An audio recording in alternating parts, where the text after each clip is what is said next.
रतन टाटा जी भारत के महान उद्योगपति, टाटा ग्रुप के पूर्व चेयरमैन और एक दरियादिल इंसान। उनका सादा जीवन, उच्च विचार वाला जीवन हम सभी को प्रेरणा देता है। वे हमेशा ही असहाय गरीबों, मजदूरों और ज़रूरतमंदों की मदद करते आए हैं। रतन टाटा जी के जीवन से जुड़ी एक कहानी जो हमारे लिए प्रेरणादायी है, तो चलिए शुरू करते हैं।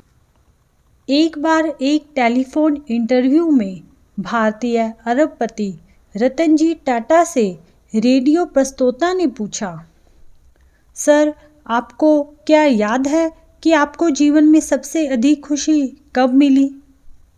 इस पर रतन टाटा जी ने कहा, मैं जीवन में खुशी के 4 चरणों से गुजरा हूँ और आखिरकार मुझे सच्चे सुख का अर्थ समझ में आया।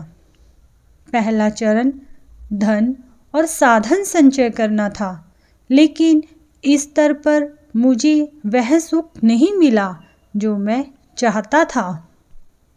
फिर कीमती सामान और वस्तुओं को इकट्ठा करने का दूसरा चरण आया, लेकिन मैंने महसूस किया कि इस चीज़ का असर भी अस्थायी होता है और कीमती चीज़ों की चमक ज़्यादा देर तक नहीं रहती। और फिर आया बड़ा प्रोजेक्ट मिलने का तीसरा चरण। वह तब था जब भारत और अफ्रीका में डीजल की आपूर्ति का 95% मेरे पास था।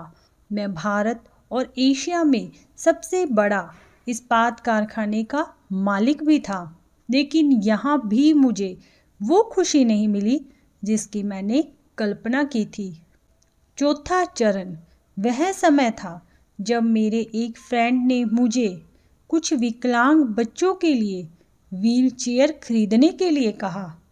लगभग 200 बच्चे थे। दोस्त के कहने पर मैंने तुरंत व्हील चेयर खरीद ली, लेकिन दोस्त ने जिद की मैं उसके साथ जाऊं और बच्चों को व्हील चेयर उपहार में दूं। मैं तैयार होकर उनके साथ चल दिया।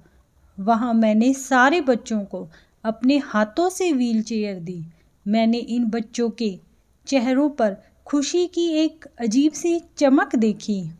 मैंने उन सभी को व्हील चेयर पर बैठे, घूमते और मस्ती करते देखा। यह ऐसा था जैसे वे किसी पिकनिक स्पॉट पर पहुंच गए हो, जहां वे बड़ा उपहार जीतकर शेयर कर रहे हो। मुझे उस दिन अपने अंदर असली खुशी महसूस हुई। जब मैं वहाँ से वापस जाने को हुआ तो उन बच्चों में से एक ने मेरी टांग पकड़ ली। मैंने धीरे से अपने पैर को छुड़ाने की कोशिश की, लेकिन बच्चे ने मुझे नहीं छोड़ा और उसने मेरे चेहरे को देखा और मेरे पैरों को और कसकर पकड़ लिया। मैं झुक गया और बच्चे से पूछा, क्या तुम्हें कुछ और चाहिए? तब उस बच्चे ने मुझे जो आंसर दिया, उसने न केवल मुझे झंझोर दिया, बल्कि जीवन के प्रति मेरे दृष्टिकोण को भी पूरी तरह से बदल दिया था। उस बच्चे ने कहा था, मैं आपका चेहरा याद रखना चाहता हूँ, ताकि जब मैं आपसे स्वर्ग में मिलूँ तो मैं आपको पहचान सकूँ और एक बार फिर आपका धन्यवाद कर सकूँ।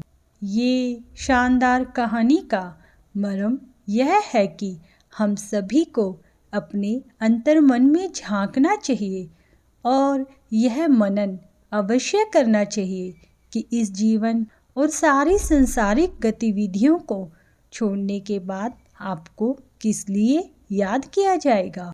क्या कोई आपका चेहरा फिर से देखना चाहेगा?